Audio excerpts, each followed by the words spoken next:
Os livros de Esdras e Neemias. Na maioria das Bíblias modernas, esses livros são separados, mas essa divisão aconteceu muito tempo depois de terem sido escritos. Originalmente foi um trabalho só, escrito por um único autor. A história se passa depois que os babilônios destruíram Jerusalém e o seu templo e levaram muitas pessoas para o exílio. E a história desse livro começa cerca de 50 anos depois e conta o retorno de alguns israelitas a Jerusalém, e o que aconteceu quando eles reconstruíram a cidade e as suas vidas lá. Especificamente, o livro se concentra em 3 líderes-chave que guiaram os esforços de reconstrução. Você tem Zorobabel, depois Esdras e depois Neemias. E o conceito do livro se concentra nos esforços de cada líder.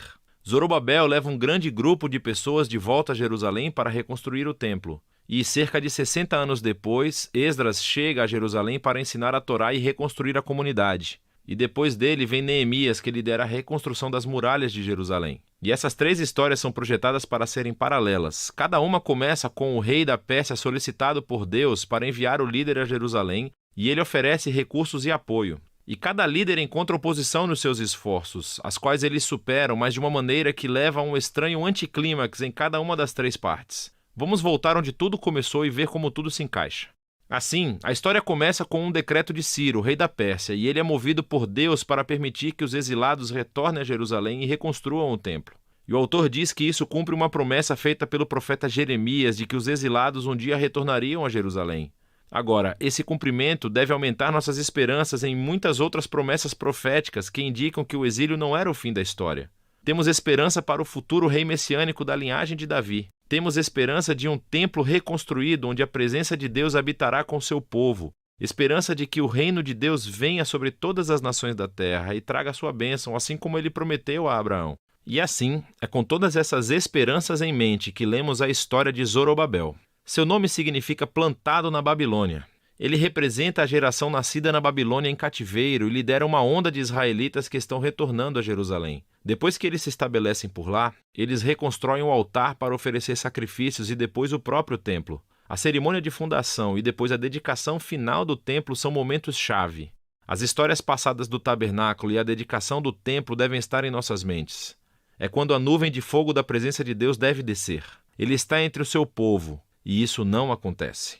E assim, enquanto pessoas estavam felizes com esse novo templo, os anciãos que tinham visto o templo anterior de Salomão clamam em pesar. Não é nada como o passado glorioso que tiveram, ou as suas esperanças para o futuro. E é aqui que temos a primeira história de oposição, e é muito estranho. Assim, os netos dos israelitas que não foram levados para o exílio tinham estado vivendo em Jerusalém o tempo todo, e vêm para oferecer ajuda na reconstrução do templo. E Zorobabel recusa. Ele diz: vocês não fazem parte do nosso templo. E isso, claro, gera um conflito que Zorobabel supera. Mas é muito estranho porque os profetas previram que as tribos de Israel se reuniriam juntamente com todas as nações para participar da adoração do Deus de Israel quando o reino finalmente chegasse.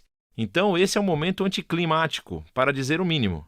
Na próxima sessão avançamos cerca de 60 anos e conhecemos Esdras. Ele é um líder entre os israelitas exilados na Babilônia. Ele é um estudioso da Torá e um professor, e então é nomeado por Artaxerxes, rei da Pérsia, para liderar outro grupo de pessoas de volta a Jerusalém. E Esdras quer trazer a renovação espiritual e social entre as pessoas. As nossas esperanças são altas, e novamente chegamos a outro momento anticlimático da história.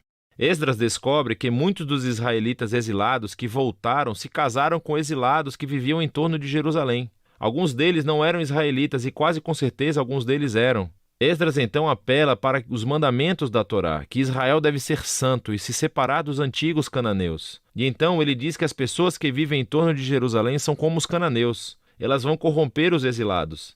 Então Esdras oferece uma oração de arrependimento e é muito sincero. Mas depois ele convoca todos os líderes e faz esse decreto de divórcio, que diz que todos esses casamentos devem ser anulados e as mulheres e crianças mandadas embora. E o decreto é cumprido apenas parcialmente. Temos uma lista de alguns dos homens que se divorciaram de suas esposas. A história é muito estranha por várias razões. Primeiro de tudo, Deus nunca ordenou que Esdras fizesse isso. Foram os líderes de Jerusalém que levaram Esdras a fazer o decreto. Segundo, o profeta contemporâneo Malaquias disse que o exílio deveria se importar com a pureza. Mas ele também disse que Deus se opunha ao divórcio. E assim gera os resultados mistos do decreto. Tudo isso se encaixa nesse padrão estranho de anticlímax final. o que nos leva à próxima sessão sobre Neemias. Ele é um oficial israelita que serve no governo persa. E quando ouve sobre o estado arruinado das muralhas de Jerusalém, ele ora e depois recebe permissão do rei persa Artaxerxes para reconstruir as muralhas. O rei até lhe dá uma escolta armada e todos esses recursos. Então, depois de chegar a Jerusalém, ele começa o projeto de construção e também enfrenta a oposição das pessoas que já moravam em Jerusalém. Mais uma vez, estamos diante de uma tensão no meio da história. O profeta contemporâneo Zacarias disse que a nova Jerusalém do reino de Deus seria uma cidade sem muros, que a presença de Deus a cercaria, que as pessoas de todas as nações se juntariam ao povo da aliança. Mas Neemias parece ter a visão oposta. Ele informa as pessoas ao redor de Jerusalém que elas não têm parte em Jerusalém. E isso, é claro, provoca hostilidade. E assim, enquanto Neemias realiza a sua visão para a cidade com integridade e coragem, eles têm que construir a cidade com guardas armados para protegê-los. Será que esse conflito poderia ter sido tratado de forma diferente? E isso tudo leva à conclusão do livro em 2 movimentos. Primeiro positivo e depois negativo. Esdras e Neemias juntam forças para promover uma renovação espiritual entre o povo. Eles reúnem todos os exilados em um festival durante 7 dias, onde leem e ensinam a Torá a todas as pessoas. E depois eles comemoram a antiga festa dos tabernáculos para lembrar a fidelidade de Deus desde o êxodo e as jornadas no deserto. Então, eles oferecem uma confissão dos seus pecados, prometem renovar a aliança e seguir todos os mandamentos da Torá. E terminam com uma grande comemoração sobre o templo, as muralhas de Jerusalém. E estamos pensando que este até poderia ser o ponto da virada, mas não é. O livro termina em um grande infortúnio. Neemias caminha pela cidade e descobre que o povo não cumpriu seus votos da aliança. Assim, o trabalho de Zorobabel é desfeito e ele descobre que o templo está sendo negligenciado e ocupado por pessoas não qualificadas. Ele então descobre que o trabalho de Esdras está sendo comprometido. Ele encontra todos transgredindo a Torá. As pessoas estão trabalhando no sábado. E isso afeta até mesmo seu próprio trabalho nas muralhas, porque as pessoas estão montando mercados ao redor dos muros de Jerusalém e trabalhando no sábado. Então Neemias fica furioso. Ele bate nas pessoas, arranca os seus cabelos e grita: obedeçam aos mandamentos da Torá.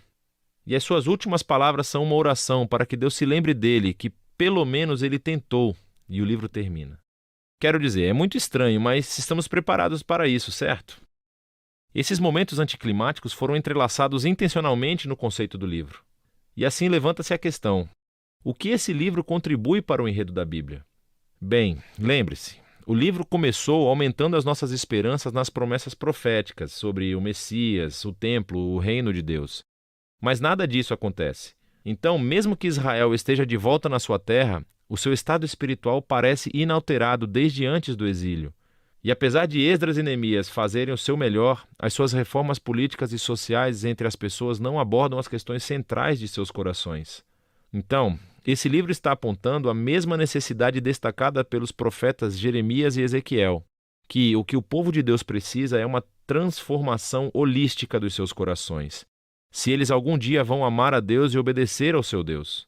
E assim o livro termina de uma forma deprimente, mas obriga você a continuar lendo os livros proféticos para descobrir o que Deus vai fazer para cumprir as suas promessas da grande aliança. Mas por enquanto, esse é o livro de Esdras e Neemias.